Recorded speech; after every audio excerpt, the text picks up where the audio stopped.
જય ભગવાન. હું નયન દબારી પાછો.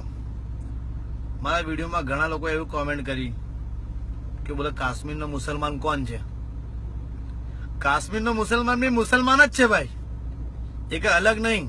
અને મુસલમાનને મજબૂર કોને કર્યા? એ માણસ નહીં, માણસ જ છે. 2002 ની ધમાલમાં જે મુસલમાને પોતાની બેન પર બળાત્કાર જોયું, પોતાના ભાઈને મરતા જોયો, પોતાનું મકાન સળગતા જોયું, તો બી એ બધું ભૂલીને એક ભાઈચારાની ભાવનાથી આજે મુસલમાન ગુજરાતમાં રહે છે. કદી એમને જાહેર કર્યું કે અમને શું તકલીફ હતી? એમને તકલીફ નથી પડી? કેટલા મરી ગયા, પોતાનું ઘર છોડી જોઈને ભાગી ગયા, આજે આયા છે, અમન શાંતિથી રહેવા માંગે છે. પણ આપણે જ નહીં ચાહતા કે આપણી જોડે શાંતિથી રહે. બોમ્બેમાં મુસલમાન નથી, કસાબે ત્યાં ફાયરિંગ ગયો તો ત્યાં હિન્દુ મુસલમાનો દંગો થયો હતો. એમપીમાં મુસલમાન નહીં રહેતો, ત્યાં દંગો થયો હતો. રાજસ્થાનમાં નહીં રહેતા, યુપીમાં નહીં રહેતા, આખી યોગી સરકાર લઈને કે મુસલમાન વગર આવી ગઈ સરકાર. ભાઈ બધી જગ્યા પર દુનિયામાં મુસલમાન રહે છે, તો ગુજરાતમાં જ કમ તકલીફ શું? ગુજરાતમાં કોઈ બી ઇસ્યુ આવ્યો એટલે એકડે હિન્દુ મુસલમાન તરત ઝઘડવાનું ચાલુ. આ બાજુ મુસલમાન માન નાખો, આ બાજુ હિન્દુ માન નાખો.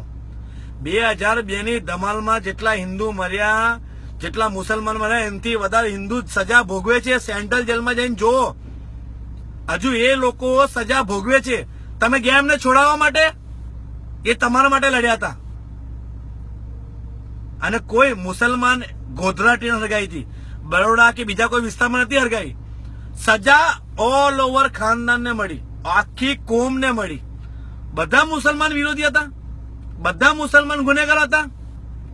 આજે મુસલમાન વિરોધ થયોનું કારણ આપણે છે. આપણે આપણા ઘરનું કોઈ બી લગ્ન પ્રસંગ હોય ને, આપણે એમને તમે ખાલી ઇન્વિટેશન આપો, ભાઈચારાથી રાખો. એચએમ કરો, હિન્દુ મુસલમાન કરવું એ આપણું માનસિકનું કામ નહીં, આપણો માણસાઈનો ધર્મ નહીં. આપણે ઇન્સાન છે, આપણી ફરજ છે આપણે ભાઈ તરીકે રહો.